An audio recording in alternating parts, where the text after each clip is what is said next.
after film screen, right? Is that the end of the story?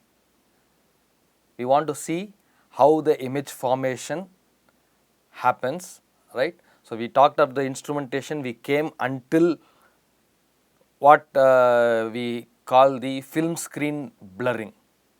Now, is there anything else that we need to consider, or is this fine? Are we good to go to talk about the image quality? Do we have the image yet? Yeah, it may seem that, oh, we are almost there, but we still have not talked about the last bit of the instrumentation, and that has to do with this film. See, we talked about film screen, the intensifying screen, so that you can convert the X-rays to light photons, and that light photon spoils the film. And then what does the physician use? He takes this film, develops it, and then he looks at, in front of a light box, right? You would have seen white light will be there, and he will hold this developed film in front of it, and then interpret whether you have a simple case that you would have encountered is whether there is a fracture or not, right?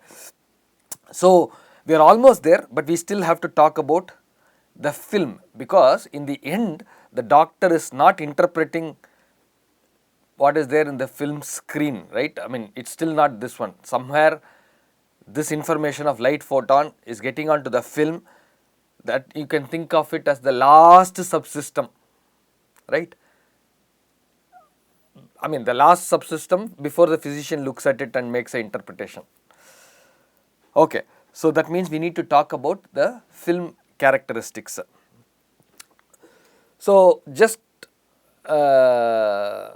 what is the process, right? What is the process? What do you think film characteristics that we need to worry about? Oh, first and foremost is, because we have done even the previous module, right, when we talked about film screen, we were always interested in some resolution that is lost, the point spread function. So we have been consciously using the point spread function and the linearity to build our case, right, update our imaging equations. But now the question is, okay, do we have to worry about what do we mean by film characteristics? Yeah, one of the characteristics is you have the film screen, right, the intensifying screen creates light photon, and the light photon goes and hits. So we just concluded how the thickness has an effect on the resolution. So we modeled it as a point spread function of the screen. So in principle, if we are really really wanting the details, we could say the film, right, what point forms on the film, right? If one point falls on the film, when you develop it, the process of developing, and then you take it out and look at it, in the develop, how much the point spread is happening, that could be used. But it turns out that is not a limiting factor. As we saw, when we have multiple subsystems, each with its own resolution, it's the poorest guy that is determinant, right? So here it turns out that the film characteristic for resolution, it has a much superior capability to localize than your film screen, right, the intensifying screen that we saw. And therefore, in relation to that, this is not going to be a limitation, and therefore usually your film characteristic, the resolution aspect of it is not much worried about or analyzed. But in principle, you could, if you have, for whatever reason, you have a requirement, then you could just model it as a point spread function and convolve with our imaging equations that we have already. No problem. But what is more important, it turns out, is look at the process. This is the image, right? The film is going to be developed, and the doctor is going to make a diagnosis based on that. So the image quality, the image interpretation, right, the f of x comma y, that is input, the input unknown, there is an inherent contrast, right? How does that get captured in this image that the doctor is viewing? So what is this image? What is the units? Right? What do you see when you see black and white and grey? What is that? Is that the X-ray photons? Because your unknown distribution is your attenuation coefficient for X-ray photons, right? So is that what it is? Or if not, what is the characteristics that we need to worry about? So it turns out we are not interested in resolution per se of the film because that is superior, but how does it transform? So look at the process, you have X-ray photons going to the body, right? X-ray photons interact with the body, it comes out through the other side through transmission, and then it falls on the detector. So you have a line of X-ray photon come along a line, pass through the material, come hit the detector at one location, right. So now when it hits the detector, oh, we are going to talk about this intensifying screen, right. So it gets into that, so the X-ray photon gets converted. So that means it has to interact with the material, converts to light photon. Now this light photon hits the film, right, the film that you have. So what is the film doing?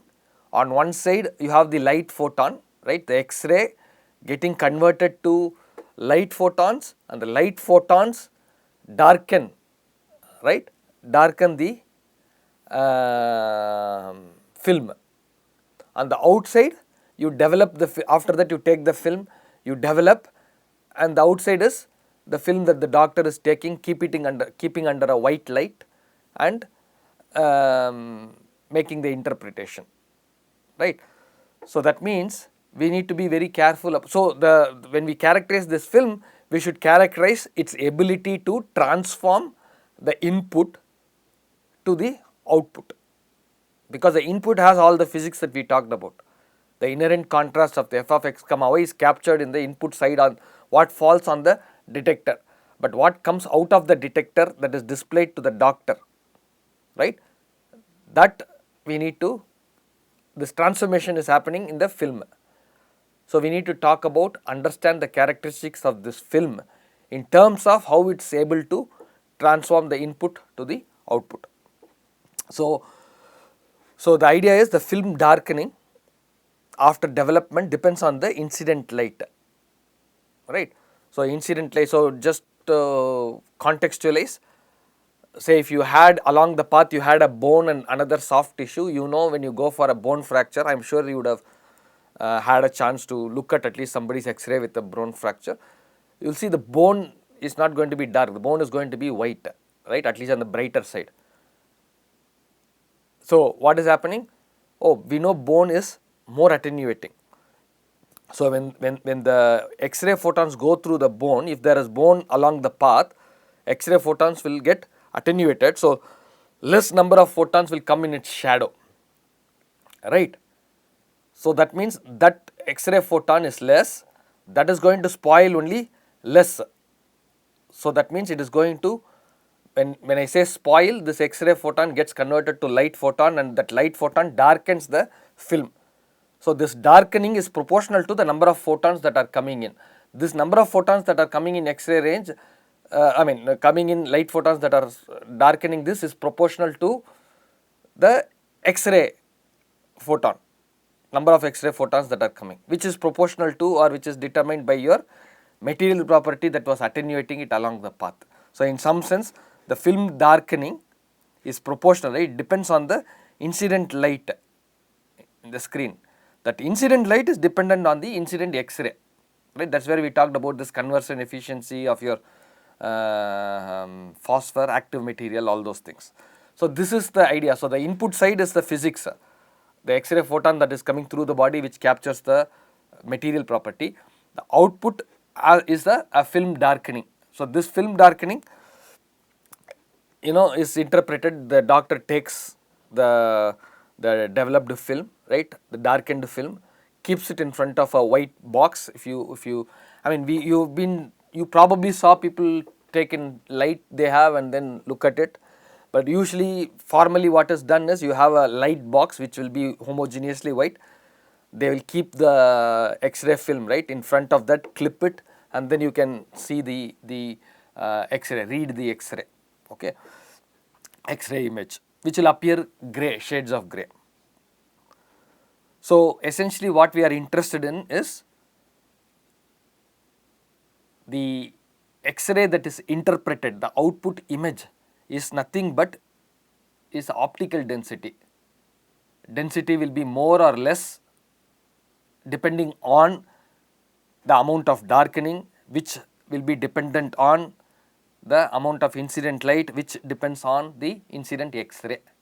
So, if you have more attenuation in the material, you will have less photons incident X-ray, that when it gets converted you will have less darkening, and that if you look at the optical density, right, so you will have more, it will appear more white.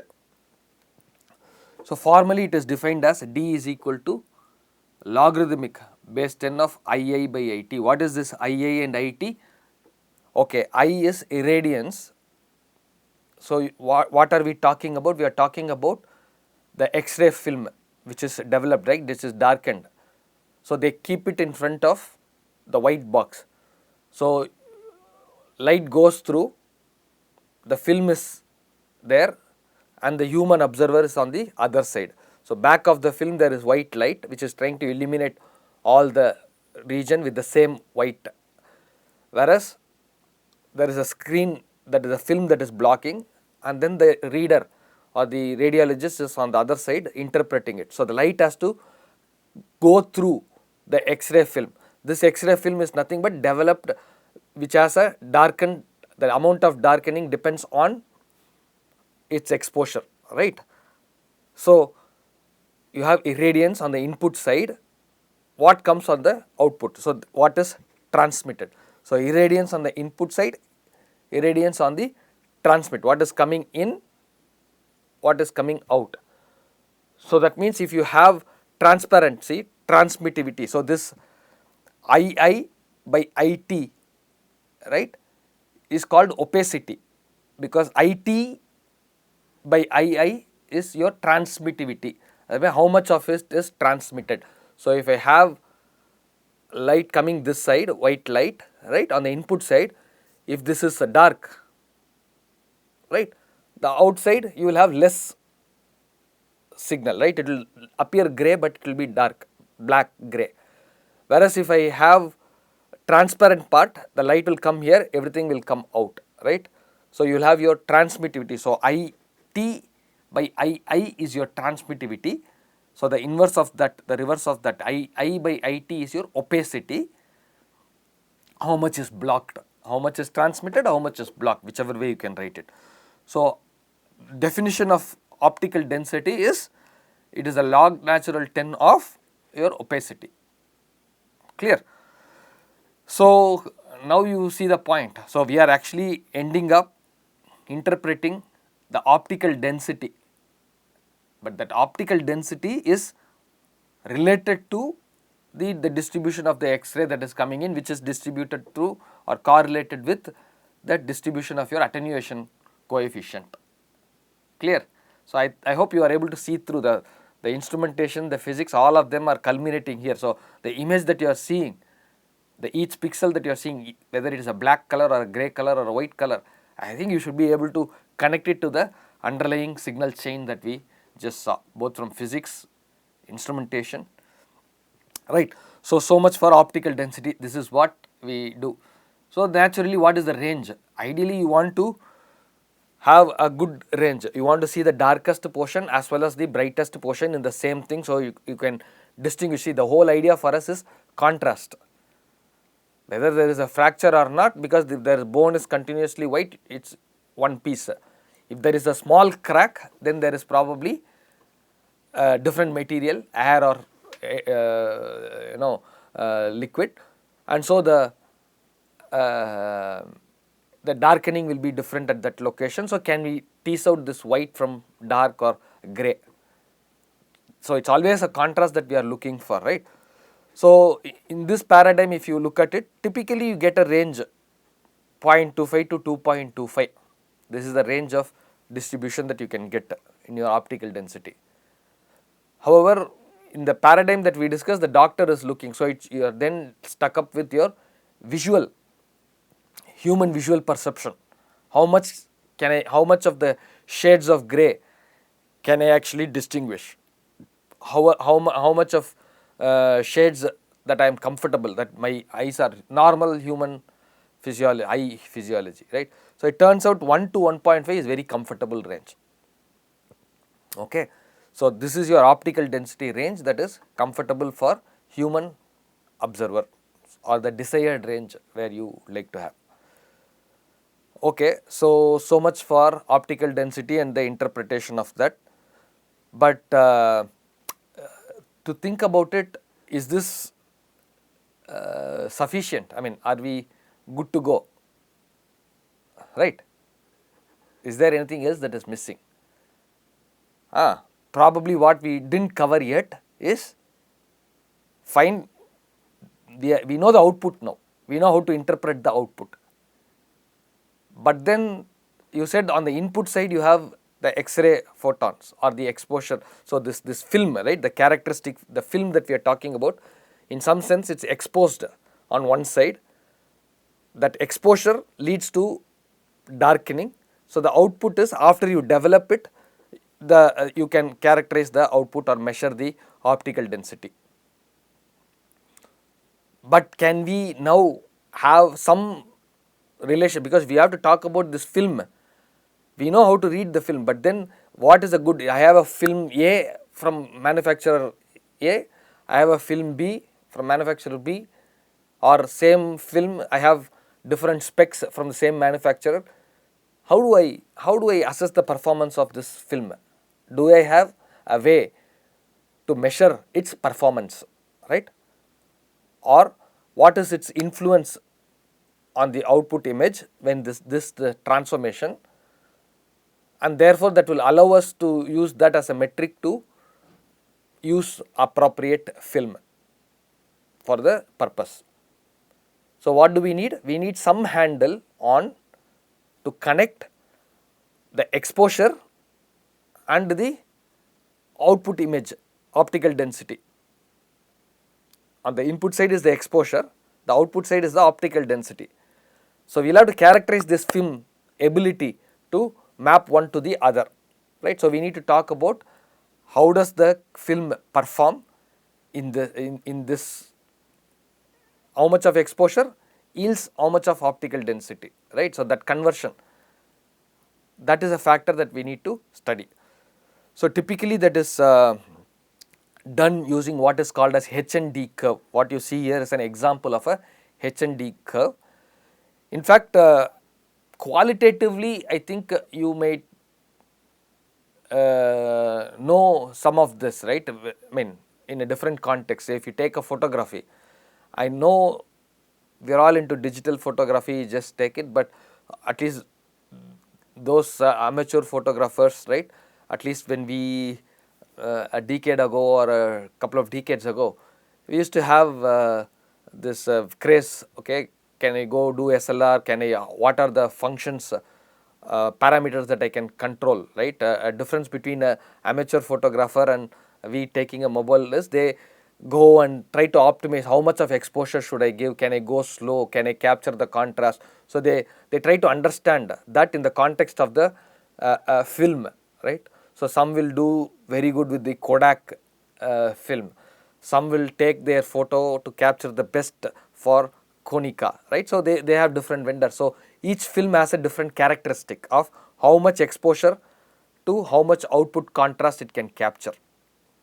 So similar thing here also, inside is input is, one side is exposure, the output is optical density. So similar concept is applicable here also, and therefore you have this H&D curve which can be analyzed to study the characteristics of this film. So your exposure on one side, optical density on other side. What you see are, you can look at it, these are called a characteristic S curve. Why? Because it looks like S. Okay. Why is this characteristic S curve? So the film, if you do this, this is a characteristic of that film. So what is that you are seeing? Oh, you are seeing some, first things first, you have some non-zero optical density even when you have very minimal exposure. In fact, this is asymptotic. So that means even without exposure, you already have some optical density, some background level intensities, which is why it is called as fog level. Okay, so you have fog level which kind of forms the floor, the lowest value, even though it is, so it's a non-zero value even when you don't have any exposure. So that is always going to be there. So if you want to build on a signal, it has to be on top of it. So that is your fog level. We'll come to that. Then what do you see? Oh, then you see a region here, right? Region here where it starts out. So for low exposure, you have low optical density. Then you have another region where for high exposure, you have flattening of your optical density. There is no more change in your optical density for any change or any increase in your exposure. Then you have a region that is an interesting region that we will talk about, where it is supposedly linear, right? This whole region where the relationship between your exposure and optical density appears to be linear. That is, I can increase the optical density by increasing the exposure. Okay, so we'll formally solve this. So if I have to understand this characteristics, then I have used qualitatively 3 regions that I have spoke about. So maybe we can formally define how to capture that we will do in the subsequent slide. But the other thing, so you have a toe, right, the low exposure, low optical density region, the shoulder which is the high exposure, high optical density region, and the region between your toe and shoulder where there is a portion which is linear. Okay. Then you have 3 of these curves here. Okay. The first curve, if you look at it, is called as high speed film with CAW. This is familiar, right? This is the one that we are talking about, right? Having the intensifying screen, calcium tungstate, remember? So this is your high speed film, and recall I mentioned something about high speed. What means by high speed? We will again touch about that in the next slide, but this should trigger you to our discussion on the intensifying screen. Okay, so this is the performance. This is a direct X-ray. So when you have film that is exposed to direct X-ray, so this will be the characteristic performance. And here you have another optical film which has a high speed, but it does not have any intensifying screen. So we will talk about, so all of them have the same characteristics, but you notice that each one is shifted, each one is different. You see that each one is shifted with the exposure, right, and each one spans a different range, each one is linear over a different range. The slope of this linear range is also different. So what do we mean? So we'll capture all this and discuss, but what do you desire?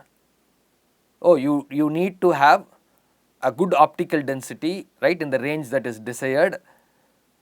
You have to have an optical density for minimal exposure, right. So based on that, you could already look at it and say, look, in order to get the same optical density, say for example here, I have to have more exposure for your high speed optical film without screens, right. So now it's not just question of photography or anything, now it's biomedical imaging. Exposure is an important aspect.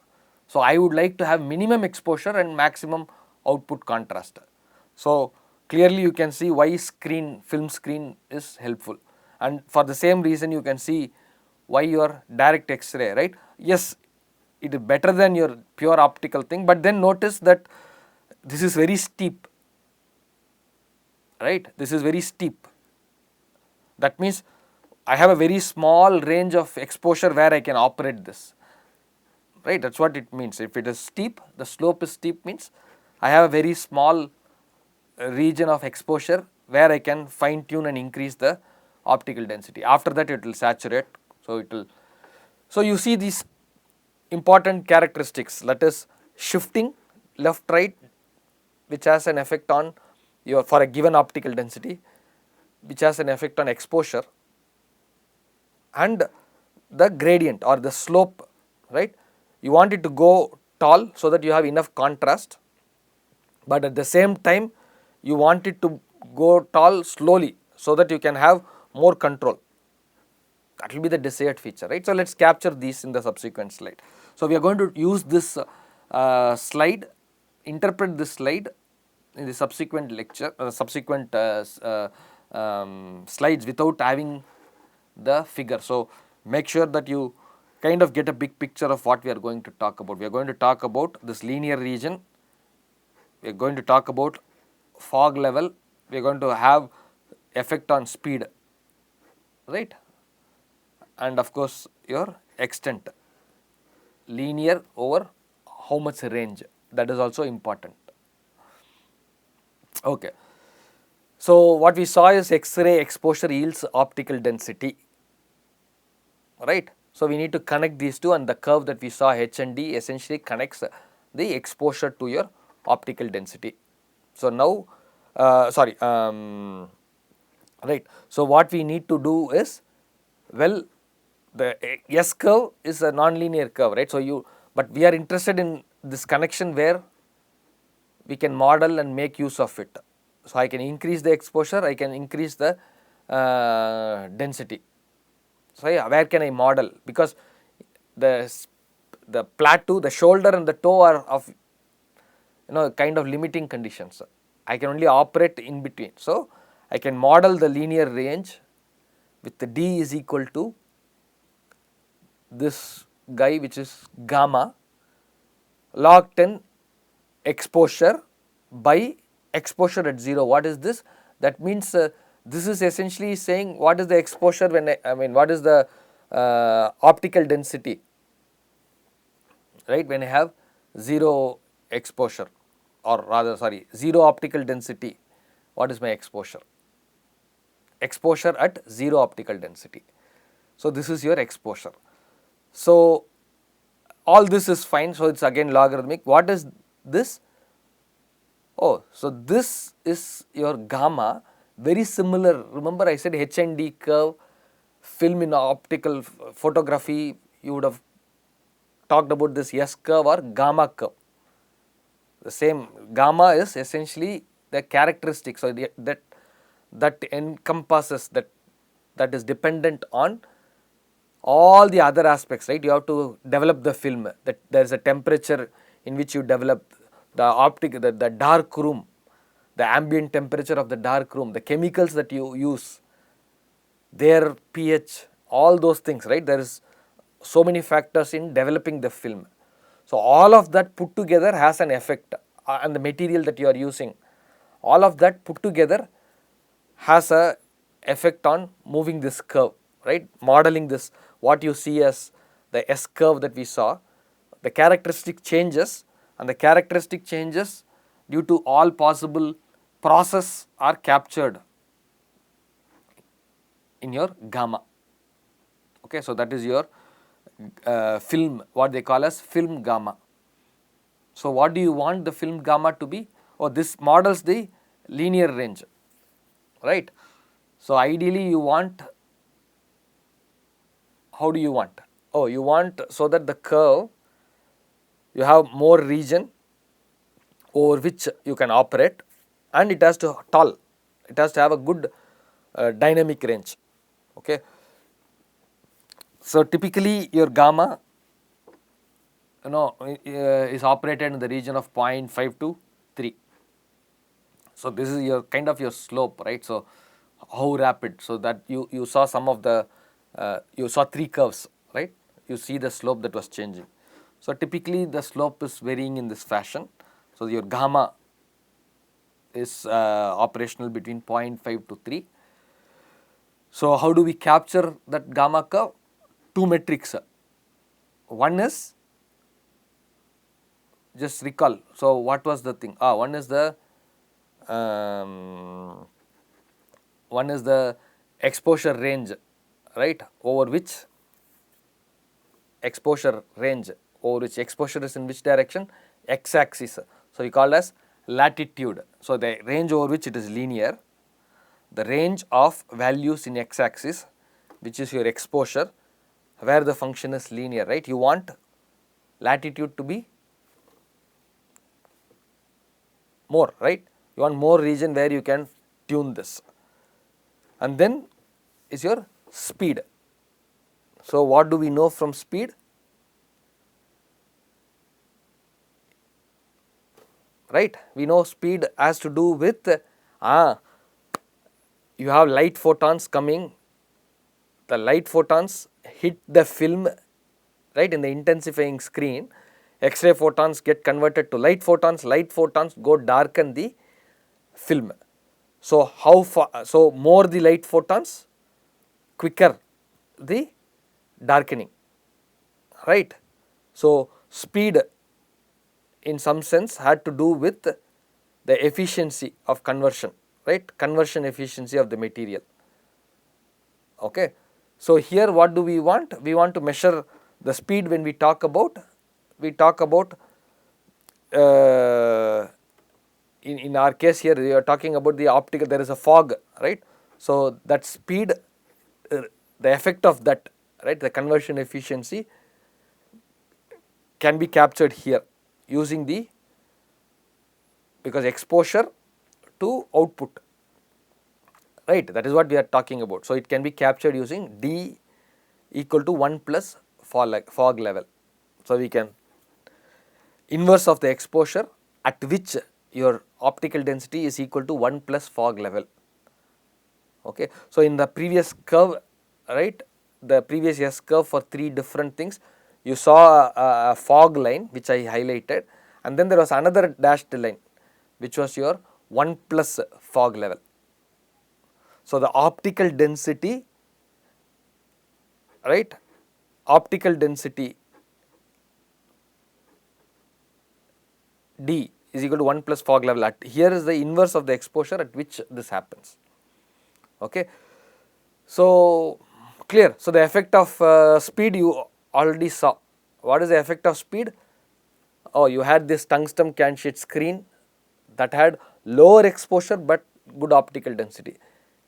When the speed was poor or slower, then you actually moved. But in fact, speed without, right, the regular optical film which was otherwise high speed without intensifying screen, that was also required more exposure, because it's not converting, so you have to give more exposure to give more photons.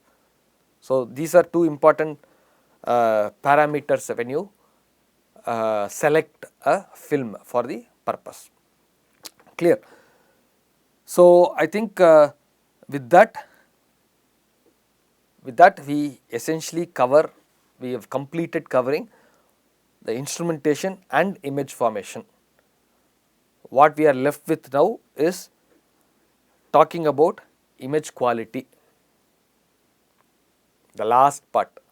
In fact, when we cover the image quality now, there shouldn't be any material that is new. The only thing that, because we already had an introduction of the image quality and what we go after without specificity to any modality, even though we did use some examples from X-ray, the idea was the concepts and the rationale behind what is image quality and the metrics to capture image quality was already introduced. Now we have completed instrumentation, image formation. So now the job for us is to contextualize these image quality metrics to the instrumentation and image formation that we have covered. So in principle, there shouldn't be any new concept or any new aspect that we are going to introduce. We are just going to start with all the metrics that we talked about, right? What are the metrics we talked about? Oh, noise, signal, contrast, resolution. We, in some sense, we have already covered, and we saw the MTF, right? So resolution and contrast go together. So we have to, all the terminologies we have covered. So now what we will do is we will rewrite those terminologies and expand them in the context of this particular physics and instrumentation. Okay.